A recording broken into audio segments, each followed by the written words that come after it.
Hi everybody. This is Yifat. Brock is sick in bed. We're sending him good wishes. Everybody please mute your mic. Hey Nando. Please mute your mic. So today we're talking with Simon Salt. And I'm going to mute you. Simon is the founder and the CEO of the International Ink Slinger. Am I saying it right, Simon? Yes, International Ink Slingers, yep. And you are the author of Social Location Marketing, which is now also in German. Correct. You and Jens now here have something in common. Simon is a social media influencer, and he writes and talks about social media. And I'm going to start with a little... first I want to know what brings an Englishman, a kilt-wearing Englishman, to Texas? I actually moved over just nearly 10 years ago for a job. I was running an office for a company I was working for in London, and landed a Fortune 500 account here in the US, and so came over to manage that account and end up, I was originally coming for 3 months, and 10 years later I'm still waiting to go back. Sounds like my life. So tell me a little bit about yourself, like how you grew up in England, your education, your first job, and what led you to where you are today. So I grew up in a small town just about 40 miles east of London, and I actually decided at the age of 8 I was going to live in America one day.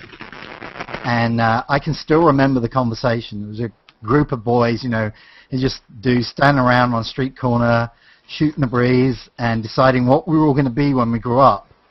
And it was much more believable to that group of boys that one of them wanted to be an astronaut and another one wanted to be a fireman than it was believable I would live in America. Because at that time, none of us knew anybody who had even been to America. So I might as well just said, you know, one day I'm going to live on Mars, because it was just as believable. So at the age of 8, I decided, and I've always found it funny that there's a term for non-English people who absorb English culture. You know, we call them Anglophiles. But there is no term for non-Americans who get absorbed in the American culture. You know, we don't have a word for that. There's an Americanophile. Yeah, that's true. We don't have that word. So, but I was, you know, I totally was absorbed with American culture as a child. So when I got the chance to come here as an exchange student in '93, that was really like a dream come true. And I was in a very small town in Missouri as an exchange student, and I was not disappointed. It was everything I thought it was going to be. You know, people were very friendly, and there was an Amish community just outside of town, so I got to see horses, and all this. It was everything. It was wow. So then I went to work. I was in the military for a while, and I went to work in business. And when I got the chance to come back to the US, I was given a choice of either New York or Austin. And I already lived in London, and New York is just London with traffic on the other side of the road and worse winters. I mean, that was pretty much my feeling. So I thought if I was going to move to America, I wanted a real American experience. So I chose Austin. So I lived there for 8.5 years, and I moved to Dallas a year ago. I'm just going to mute myself for the static while you talk. Okay. But you can see my laughter without hearing it. So I just missed you by a year, huh? It's interesting. I'm down here in Austin. Oh yeah, exactly. Yeah. So how did you start International Slingers, and how what is the company doing? So once I'd left the company I first came over here with, I did some independent consulting just on my own, just to see what I wanted to do, so and see which direction I guess the tide would take me. And I'd been doing digital marketing for 10 years, so I kind of knew I was going to stay in that space, but I wanted to see where I was going to go with it. And I decided that once I'd done independent consulting for about 18 months, I actually really wanted to develop an agency. But I wanted to do an agency in a slightly different way. So instead of, finding nice schwanky offices and hiring dozens of people and then going bankrupt, I decided that I would actually build it on a freelance model. So all of the creative staff that I use are all freelancers in the US. So the writers, the designers, the coders, and everybody that, in fact, even some of the account managers that I use are freelancers, for small, long-term, short-term projects. And that keeps the overhead down, which makes us a lot more flexible. And so that means that when we're working on projects, we can expand or contract as the flow comes in. I never have to fire anybody. It's great. I don't have that, the drama of HR because, people aren't actually employed by me. So that's how we developed. In terms of what we do, we primarily are digital marketing. We do some traditional in terms of print and copy, but most of our work is in the digital space, and that goes from online copy for websites and things like that through to the social platforms and things like mobile app development, mobile web optimization for websites, and we do what we call advocate events, which is small events where brands meet their customers in a non-threatening for both sides way. So it's not the brand pushing their message, and it's not fearful for the marketers because we've hand-selected advocates. That is so interesting because so many, I think, business owners are afraid to use that model for fear of not being able to control or, get reliable workers, right? Because if they're remote, it's very hard to manage them. Yeah, absolutely. And I mean, the big thing that what enabled me to do that was I invested a lot of time and not inconsiderable amounts of money building a network, actually going out and meeting these people, getting people on Skype if they weren't in my local area, but a lot of lunches, a lot of coffees, to really get to build a connection with these people so that I knew them, they knew me, and we built that level of trust before I ever sent them any work. And then I knew who was the, who's a good writer for short copy, who's a good writer for long copy, who's a good coder, who can give me a reasonable price quote for this type of work. And coming from a coding background, I was able to control that. And being a writer, I was able to control, what do I think this piece of work will actually take. So it sounds like your passion is also you are a connector, but as well as a business owner and entrepreneur. And so between social media development and actually the relationship that you build with people, where is your main passion? What makes you get up in the morning? It's definitely connecting people. So my education is kind of a mixed bag in that I have a bachelor's in behavioral science and a master's in information technology. So I've always been interested in how and where people meet technology and how that enables them. So that was always useful. But yeah, connecting people, being able to say, oh, you're looking for this, and this person does that, and bringing those two people together, I love being able to do that, because for me, building a social network is not about the numbers. It's not about how many Twitter followers you get or how many connections you have on LinkedIn. It's much more about how do you use that to connect two disparate people together and provide value to both of them. Well, that's very interesting because it sounds like what we're doing right here on Google Plus is more about this kind of connection.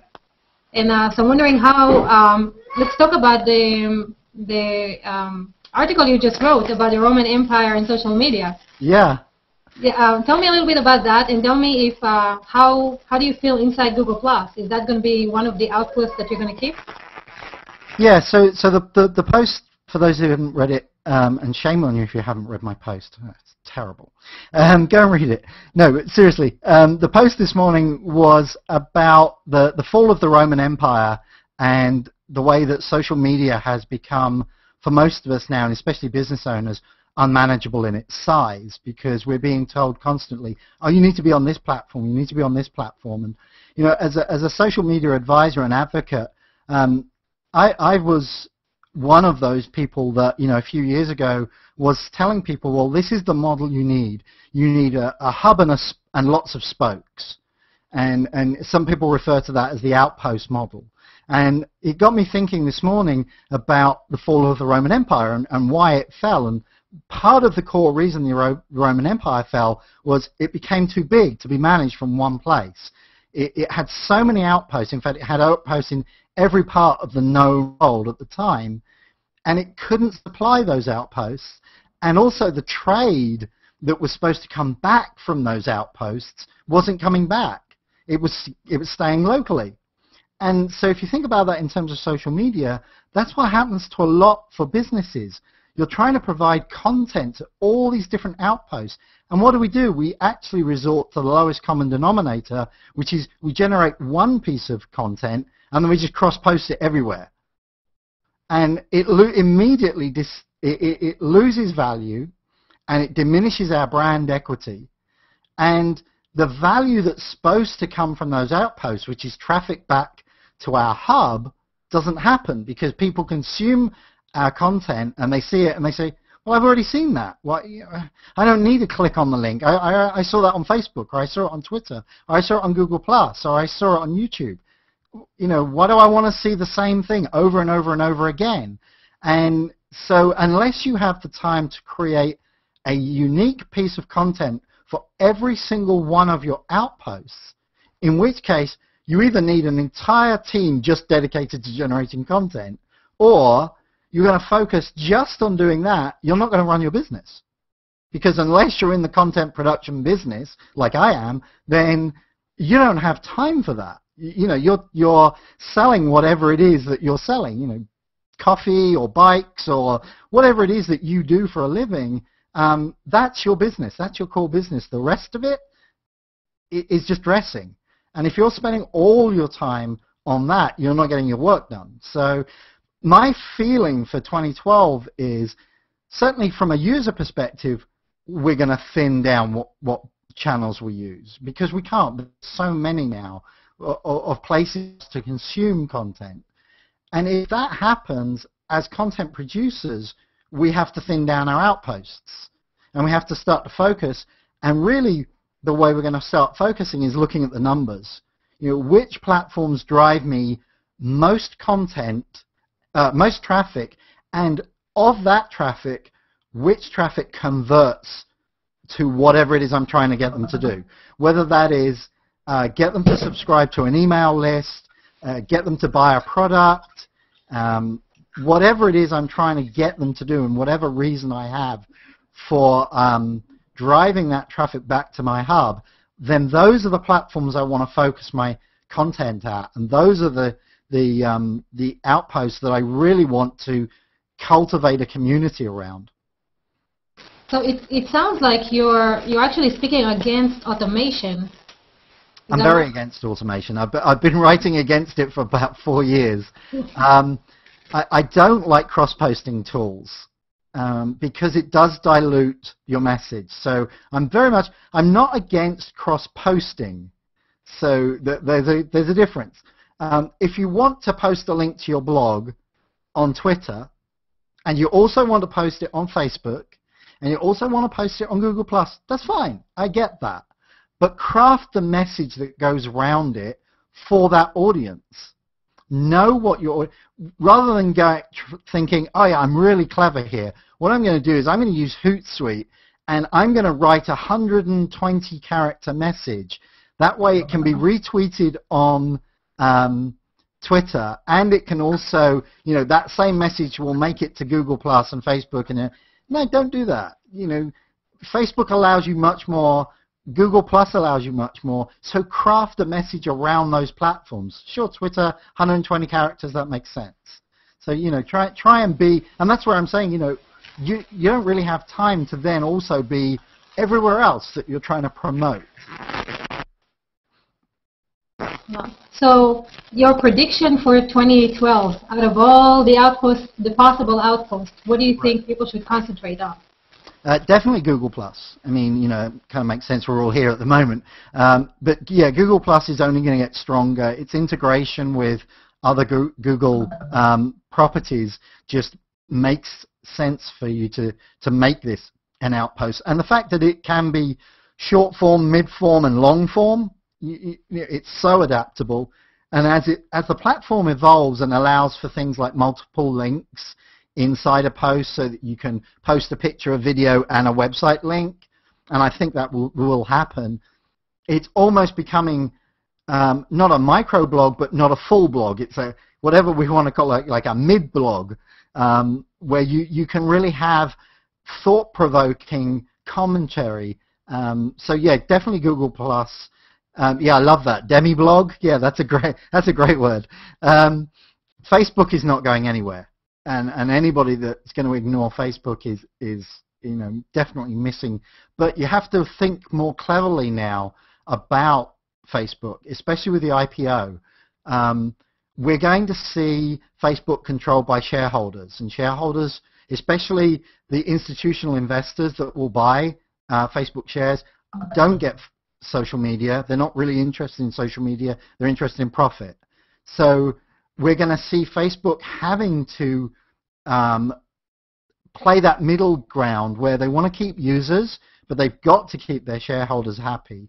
So things that generate revenue, like games and ads and things like that, are going to take prominence. So it's going to be harder for content producers to get to the audience, because the audience is going to be swamped with paying revenue. So you may even see that Facebook decides to build a revenue model around promotion. You know, there may be, you know, I would not be surprised to see some kind of fee-based program come in for business pages, so that your business pages through a payment program is bubbled to the surface, so that people do get your message. So that's kind of like AdWords on. Right. Yeah, exactly. and Facebook has to do that. I mean, they really do. And then, honestly, the one outpost that I think people will start to abandon over this year and the next will be Twitter. For a lot of people, Twitter has already become just a broadcast medium, because the conversations have moved. They've moved to Google+ and other places. And so when I look at my feed on Twitter, I would say a good 80% of that is simply promotions. It's tweets with links to something else. And I've probably seen that link somewhere else. You know, I've seen it on another social property. So, and I doubt there are very many social media users whose only social network is Twitter. What is your prediction for LinkedIn? I don't think LinkedIn's going anywhere. I mean, LinkedIn's a great, but it's a totally different animal to Google+ or Facebook. I mean, it's primarily a recruiter's tool, and it's a networker's tool. I mean, it does fulfill its aim, which is to connect people. And so for people like me who are connectors, it's a great platform. Do I think it has generic appeal? No. It's never going to be a Facebook. I don't think it ever wanted to be a Facebook. That's not its goal. But it doesn't have that kind of friends and family feel to it. It's just not that kind of social property. No, it's more professional for the business connections. Yeah, and it's less of a content broadcast platform. I mean, you can broadcast content there, but that's not really what it's about. Right.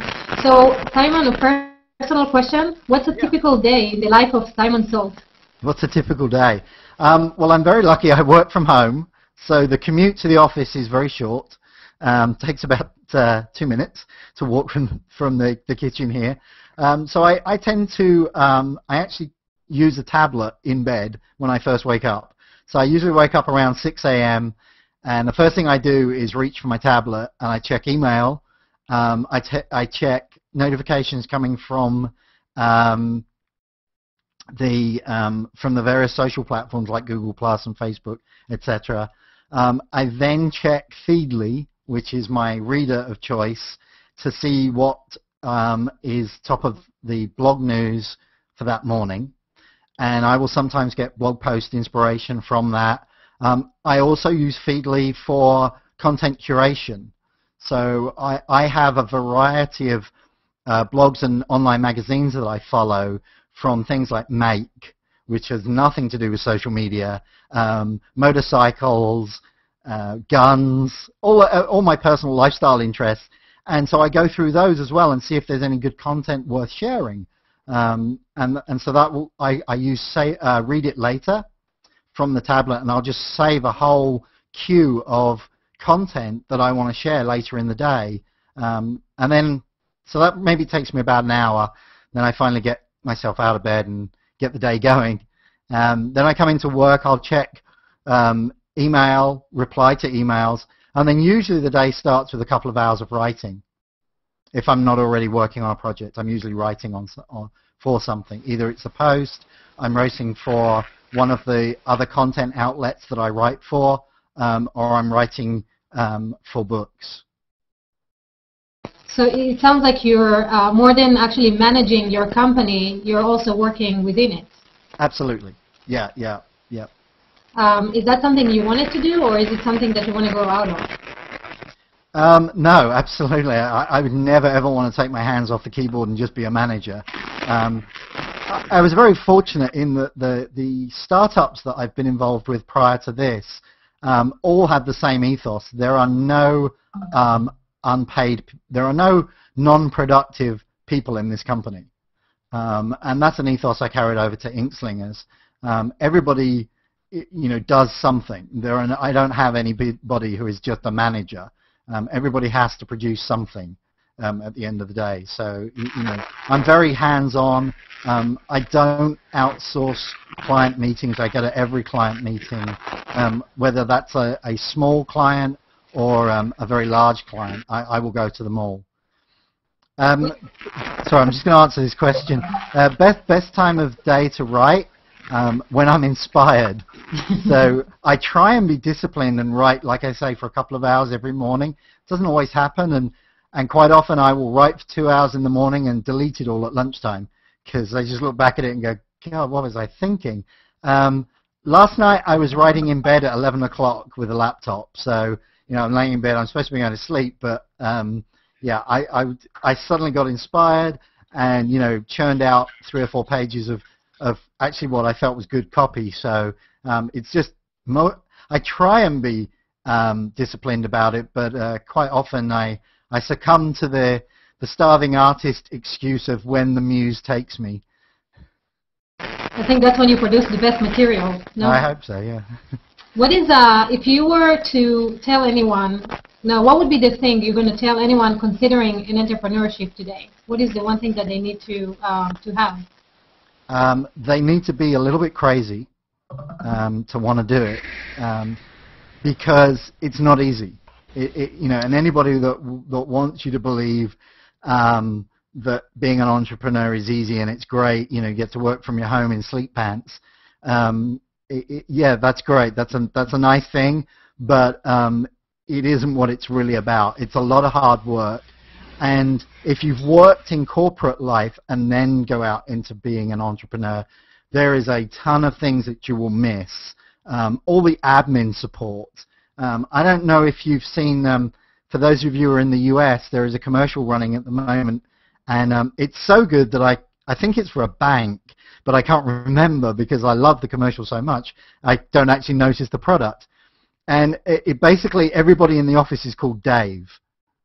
And the guy walks into the office and he opens the office door and he walks in, and the receptionist is a guy and he's called Dave, and he says, "Morning, Dave," and everybody in the office greets Dave, and then everybody in the office disappears and it's just one person, and it says, when you run your own business, it's just you. And so, and you see around the office and you see somebody fixing the photocopier and somebody else getting the mail and somebody else making coffee and really when you're an entrepreneur, you do everything. I mean, there is no job too small or too large that you can say, oh, yeah, no, I don't do that. That's not my job. Yeah, forget it. Everything's your job. You need to run the post office for stamps. Yeah, that's you. I mean, that's every. And I've heard that from a lot of people.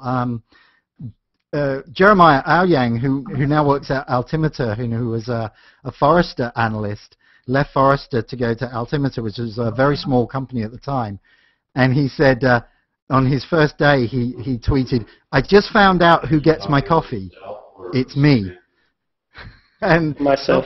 You know, that was a very revealing thing for him to come from a corporate where he had assistants, and if he wanted a coffee, somebody went and got it for him, and now he goes and gets his own coffee. And so I would say be prepared for a lot of hard work, a lot of disappointment. Get used to hearing the word no, and don't let it impact you, because you will hear the word no more often than you will hear the word yes, especially at the beginning. So get used to it, because people will turn you down all the time. People will not see your vision. You won't see their vision. And at the beginning, don't be too desperate for work. So make sure that when you decide to go out into the entrepreneur space, you have enough funding to support your lifestyle, and make sure that you've pared back on your lifestyle, but so you can support yourself, because otherwise you get desperate for business and you'll take any job that comes. And I learned very early on that doing that is damaging for you, and you don't produce your best work. And when you don't produce your best work, you get a bad reputation. So it becomes a downward cycle. So I would say don't be too desperate for work. Learn about culture and culture fit, and learn about what you want your work culture to be like, and then stay within those bounds. It sounds like basically what you're saying is like figure out who you are, what your principles are, and then act on them, and Yes. don't compromise. Yeah, absolutely. And I've turned work down, and people have been amazed that I would turn down a well-paying client, but it was just not the right fit for me. Culturally, I knew that I couldn't work with that particular company, that particular set of people, and so I just passed on the project. I've sat down, I've talked to them, and I've just gone, I understand what it is you want to do. Could I technically do it? But yes, I could, but I don't want to, because I don't think we have a good cultural fit. So tell me about how you met your Fortune 500 clients, and what was the great fit between you and them, and how did you land them?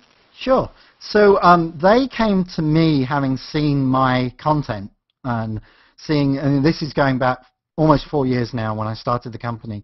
They came to me after about 6 months, and they had been reading my content regularly. And so the first lesson I learned from that is it doesn't matter about the numbers.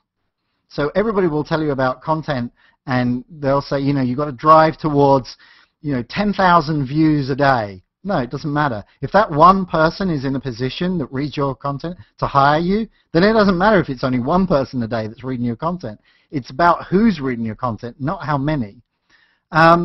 And they reached out to me and actually just asked me some questions. They weren't hiring, they weren't looking for a contract or anything. They actually just wanted my opinion to help them focus on what they were doing internally.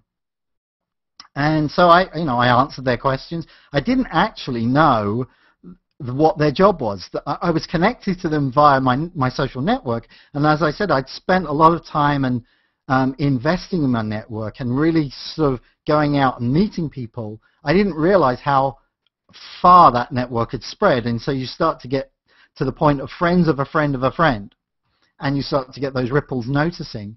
And then once they'd asked me a few questions, about 3 months later they reached back out to me and said, here's a problem that we have, would you come in and talk to us about it? I said, yeah, sure, I'll come in. And at that time, my agency was me and one freelancer. That was it. And this is a Fortune 500. So the first lesson that I learned with that is you have to be confident.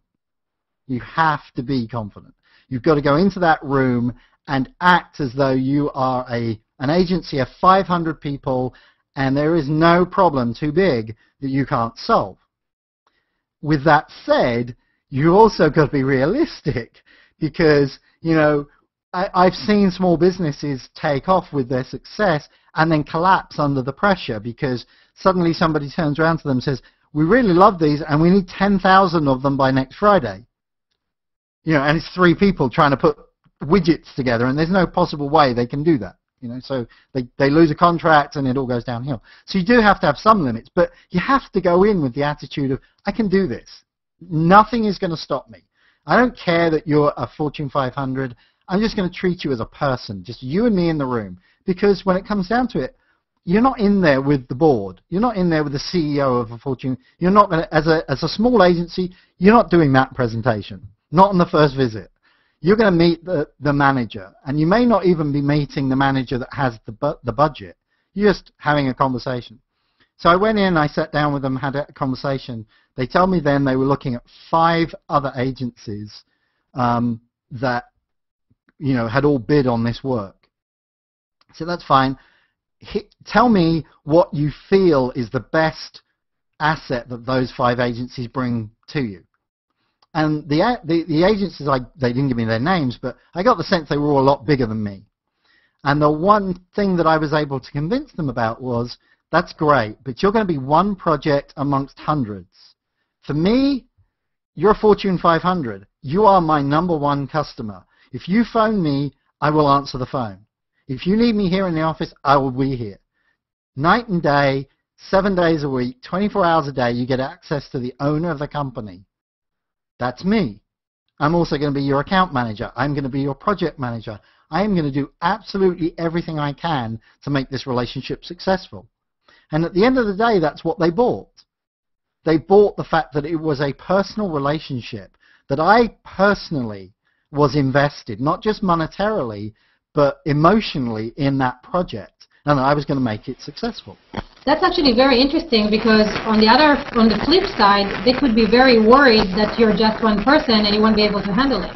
Right, exactly. And so what I said to them, I illustrated the fact that I used a freelance model, enabled me to expand and contract as I needed to, which meant their project costs would be under control, because they wouldn't be paying like they would with a normal agency for 5 people to touch the project, simply because, well, there's an intern that has to get the coffee, and then there's the intern's associate that has to approve the coffee, and then there's a manager that has to actually take the coffee to the art director, and then there's the art director's assistant who has to taste the coffee and make sure it's okay before the art director actually drinks it. Which is the way large agencies make their money. I'm not billing for all those people. I'm billing for the people who actually do the work. So if somebody does something, then you will definitely be charged for it. If somebody's not working on the project, I'm not charging you for their time. So, but yeah, at the end of the day, it was just me at the top. It's a pyramid, it's me at the top, and that's what you're getting access to. And that's what they wanted. They wanted a strategist. They wanted somebody who could write a strategy for them. The hardest part, well, I guess the 2 hard parts about the Fortune 500 client is, one, being able to tell them they're wrong, because large corporates aren't used to that, especially from vendors. They don't like to be told they're wrong. And the other is, you have to float that contract. So Fortune 500s do not pay in 30 days. They don't pay in 7 days. The fastest I've ever been paid by Fortune 500s is 45 days, and that particular company had a 120-day payment period. So that's 4 months. You're floating that contract for 4 months, and you have vendors to pay, you have freelancers to pay. They're not going to wait 120 days. You can't put them on a 120-day payment. You've got to pay them as they do the work. So you have to float that project. So my advice to anybody thinking about going after a Fortune 500 is, make sure you have other work or other revenue streams that will enable you to float that account, because you are going to be asked to float it, because the Fortune 500 will not take pity on you. And they're used to doing business this way, so it's kind of a no-brainer for them, right? Yeah. And they're used to working with companies that are big enough to float that kind of cash flow. Simon, tell me about the most influential time, moment, or person in your life that really affected you and brought you to where you are today. I would say my history teacher in high school, because he was also a drama. He headed our drama club, so he took groups of students to the live theatre. So he not only taught me an appreciation for history, which I absolutely love, but he also taught me an appreciation of live theatre and presenting. And what I would say the most influential part was when he convinced me to actually get on stage and take part in amateur dramatics. And really, it's a very, very short path from amateur dramatics to being a speaker. It's all the same skill set. You just wear less makeup. And sometimes the costumes are as fancy, sometimes they're not. Sometimes my costumes are more fancy. When I present in a kilt, it tends to attract people's attention. But I would say that was probably the most, if I were to look back over who I was and where did I change, it would have been him pushing me to be more self-confident. I have to say, this is such a great testimonial for teachers and what they bring and actually their own contribution, to children's lives. Oh, absolutely. Amazing. Absolutely. They should get paid more. Yes, definitely. I agree with that. Absolutely. What are the most crucial things that you've done to grow your business? I would say at the beginning, meet a lot of people. Put it on your calendar. So what I was doing at the beginning was I would allocate 3 days a week for leaving home, going to town, and buying somebody coffee or lunch. And I would try and set aside 1 coffee in the morning, 1 lunch meeting, 1 coffee in the afternoon, 3 days a week, so 9 meetings a week. And these were not people that I was trying to sell to. These were just people that I felt were interesting, I hoped would find me interesting, and might remember me the next time somebody said, do you know anybody who writes copy, or can do design work, or does social, or, So I would tell them a little bit about me, but mostly I would spend an hour listening to them talk about them. So I would say that at the beginning was the best way that I got the business off the ground quickly, was to be really well known in my local area, just to work the network and build a network.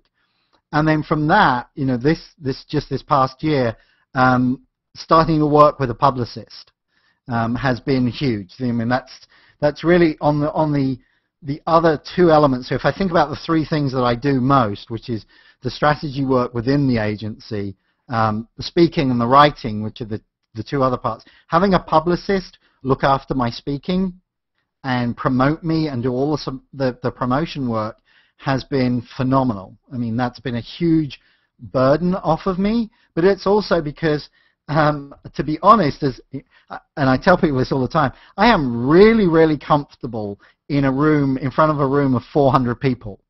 But put me in a room with 3 people, I'm really uncomfortable. And I do not self-promote. I'm really bad at it. So having a publicist whose sole job is to promote me makes my life a heck of a lot easier. And so let's give a shout out to Jane yes. Ellen. Jane Ellen. Which is important to have a good publicist, right? Not just a publicist. Absolutely, yes, a good publicist. Which is good. What accomplishment in your career are you most proud of? Actually, I would say surviving 3 years in a recession. The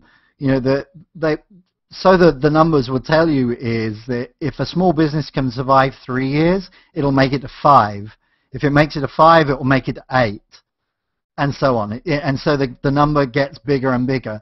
And I have friends who run businesses that have reached that 10-year mark, who've reached 12 and 15 years, and being at the 3.5, almost 4-year mark now. It feels great. I mean, it feels great to still be in business and still know that I'm still able to pay the rent and keep the lights on most days. And there are days when I've thought, why am I doing this? Really. I mean, and those are the admin days when I'm chasing clients for invoices and figuring out which vendors I still owe money to for which projects, and where are we on what day, that kind of stuff. There are days when I could do without all of that. But most days I would say I love what I do. So having found myself in a place and built a space that I feel that way every day is, I think that's really my big achievement. Any favorite business or marketing book? Oh gosh, if you could see around me, I have bookcases. I'm a book hoarder. So I have every book, almost. There's about 10 or 15 that have gone missing over the years. I have every book I ever bought since I was the age of 8, when I bought my first book. So I have bookcases and bookcases and bookcases. So to pick one marketing book, really hard. On my desk, what do I have? I've been rereading The Alchemist, which it isn't a business book, but it is a business book.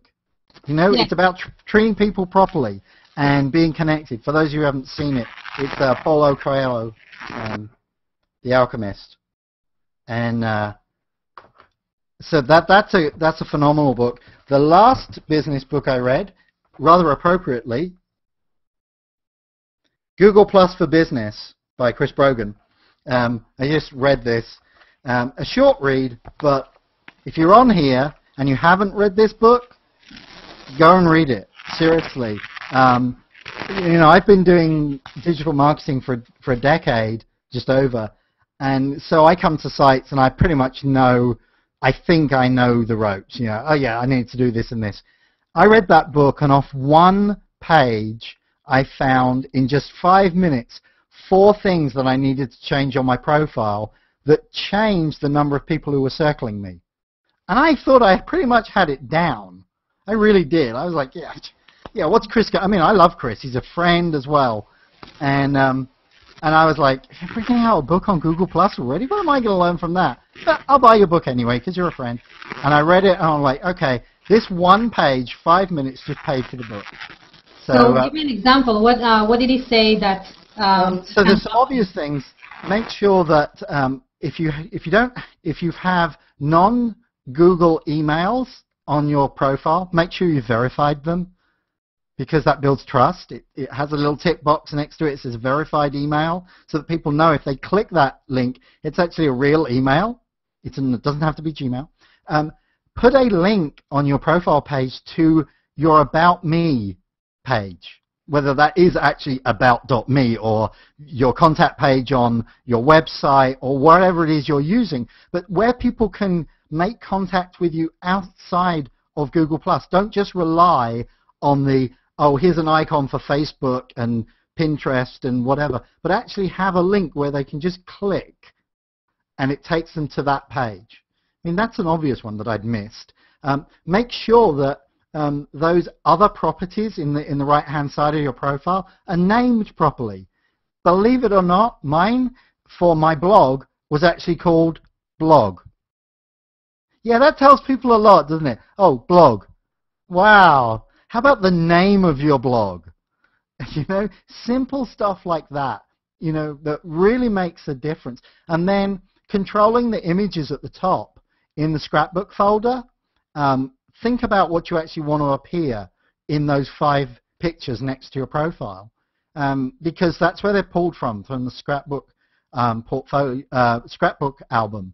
So that's how you control them. So think about what you've got in there. Don't just throw any old junk in there, because they call it scrapbook, but really they should call it the 5 pictures that appear on your profile album, because that's really what it is. True. What is the biggest mistake you've ever made, and what did you learn from it? Oh, wow. I think we'll restrict this to business. Business mistakes, because the life mistakes could take a hell of a long time. I don't think we have that much time. Business mistake. Biggest business mistake. Well, I would say, firstly, not starting my own business earlier. Definitely. Should have done it much sooner, because it's been a hell of a ride. And then I would say overestimating what I can do and undercharging for it.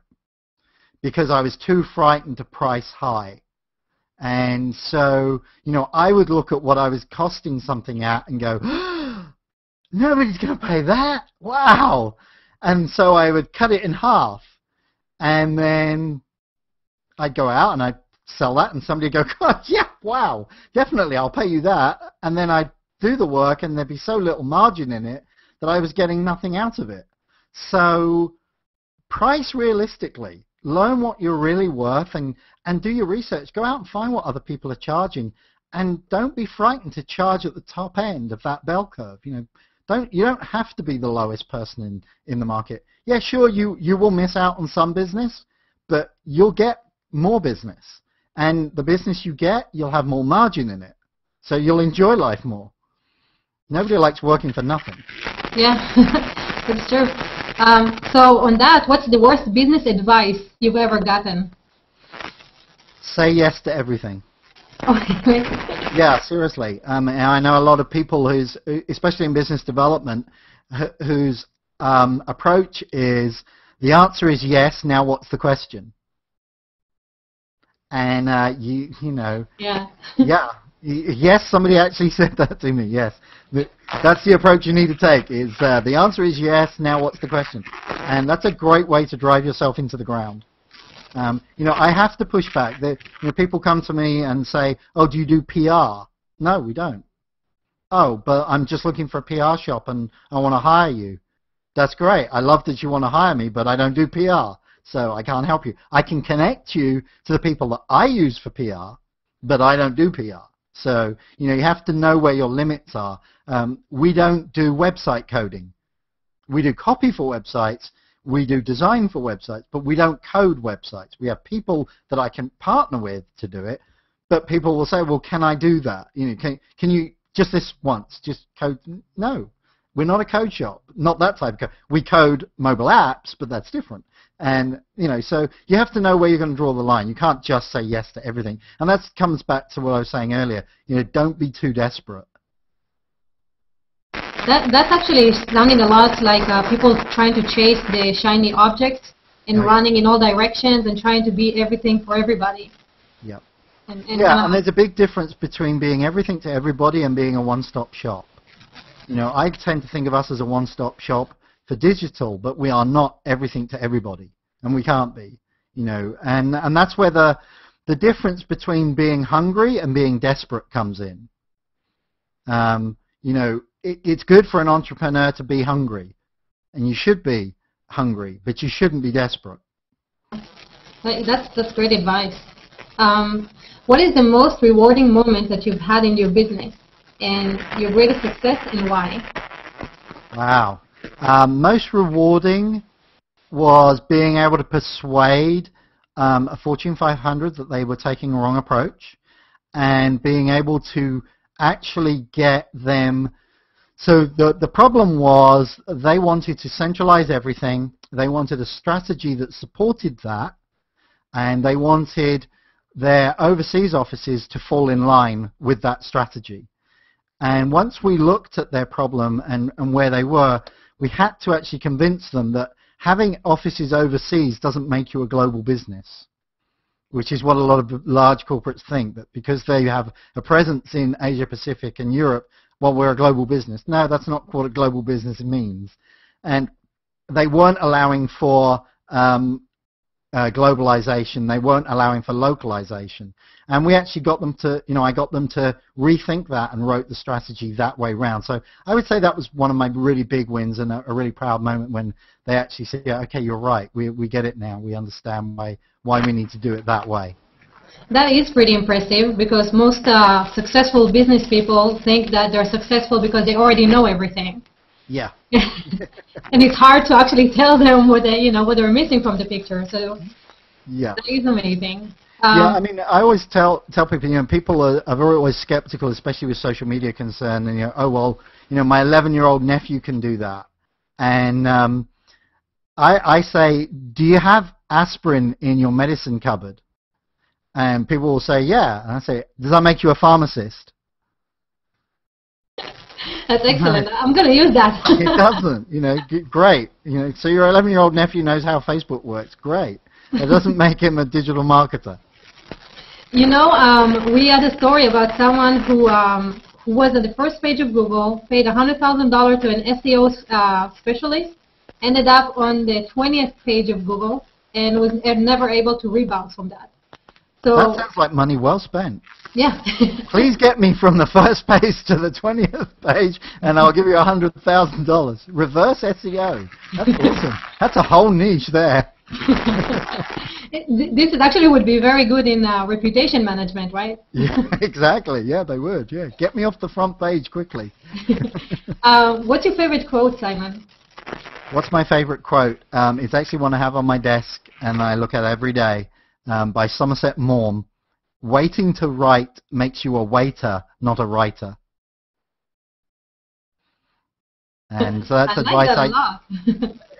when people ask me about writing, that's what I tell them. You know, at the end of the day, what writers do is write.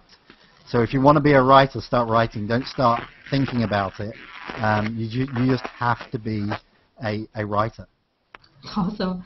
And what's your most ninja trick? The coolest whiz-bang tip that you can give us? The coolest whiz-bang tip. Don't spend money on sophisticated solutions when you don't have the money to spend. So I'll show you, I don't mind showing you, one of my solutions.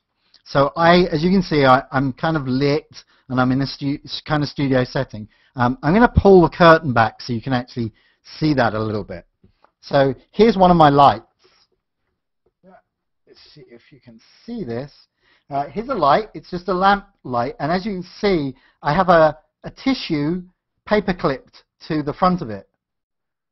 Because a professional solution for that would be to actually use what they call a gel, which diffuses the light.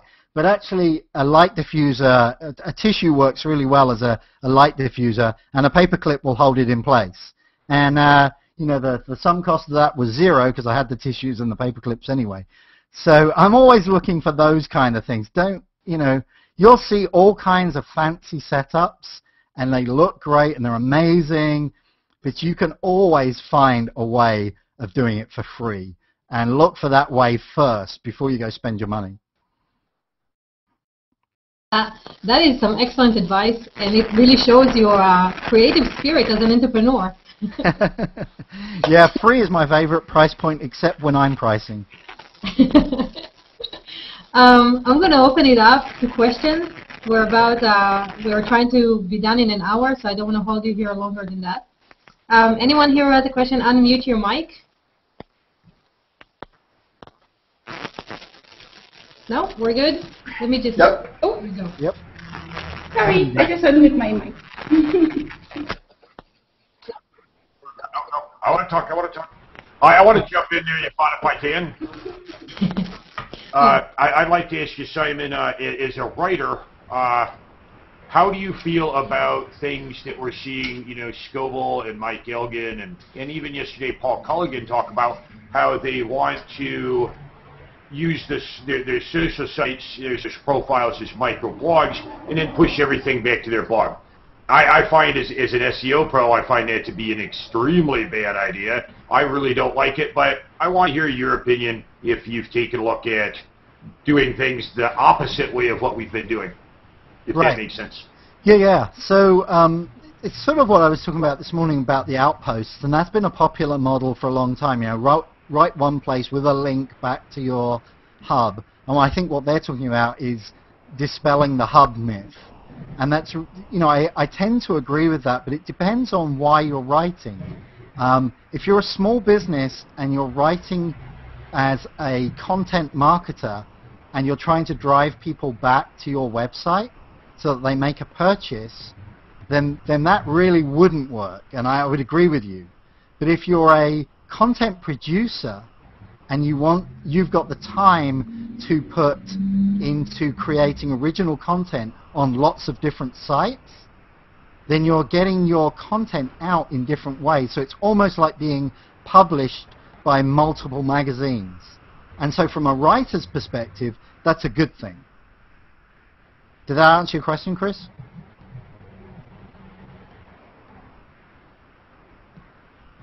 Yeah, in a number of ways. Yeah, it actually answered it a little differently than I expected you, but it definitely answered it. So as you're talking about writing for an audience in a place for that audience. Right. Now what a lot of people are using, and I've been asked Yifat to investigate this a bit through Google, is they're using a plugin that takes their original content on Google Plus and then sends it back to the WordPress blog. Right. I'm not real big. Number one in SEO, wherever you publish first, that's going to get the original date of publication and is always going to rank higher. But as you were just talking about, I'm about conversion. I'm an internet marketer. I make my living selling products online. So I want to get people to the blogs. And it seems like, I like the conversation and the idea of branding. And I've been using social to drive traffic and create personal brands for almost 5 years now. But I'm still kind of in love with my blogs. I kind of like writing where I own the content and I can back up the content. And should I decide to change hosts or be hacked, well, I can move that content to another server. So I would absolutely agree with you, Chris, there. Yeah, not owning my content is something that I would not in favor of at all. And I'm also, as I said earlier, I'm not in favor of cross-posting automatically. So I would never promote, a plugin or whatever that took my posts from Google Plus and just slapped them on my blog.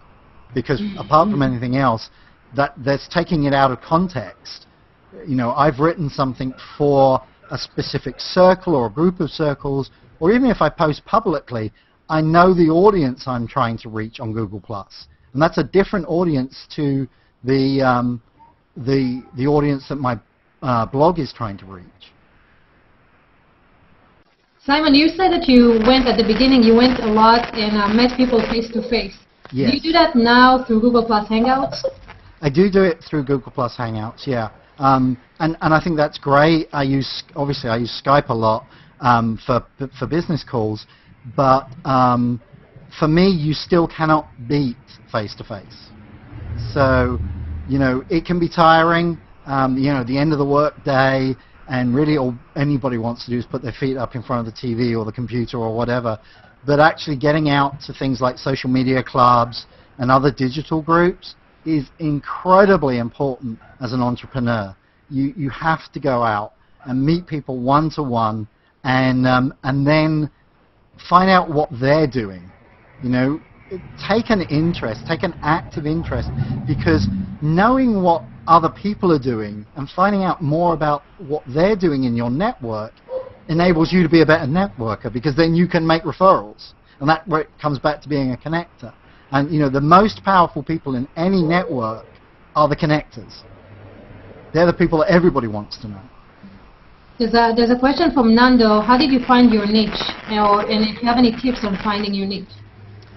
Yeah, how do I find my niche? So digital marketing, I'm a geek. So I've been coding since I was 14, and I got my first computer when you had to write everything and back it up on cassette tapes. Well, actually, I coded before then on punch cards, believe it or not. The nearest computer to me was actually 40 miles away, and it took a week to get your printout back when I was in college. Yeah, I know, to myself. And, so I've been a geek for a long time, and so all things digital really, appealed to me. But I was also, I started out by doing an undergraduate degree in IT, and I hated it. I did the first year, and I was like, if I never see a computer again, it will be too soon. And I realized I was really interested in people. And as I went through my undergraduate in behavioral science, I realized I didn't want to lose the technology, and actually what really connected me was how do people use technology and where they meet, and that intersection was really where I wanted to be. So that's sort of what led me to it, and that's how I ended up in the space I'm in. Nando, is that good? Excellent. Simon, thank you so much. I will ask one favor of everybody. If you can just +1 this post so we'll know how many people listened to us and watched it, that'll be great. And next week we're talking to Robert Anderson, so join us there. And Simon, you are amazing. You're such great advice. Thank you so much. I appreciate everybody showing up. Thank you. Thank you, guys. See you later.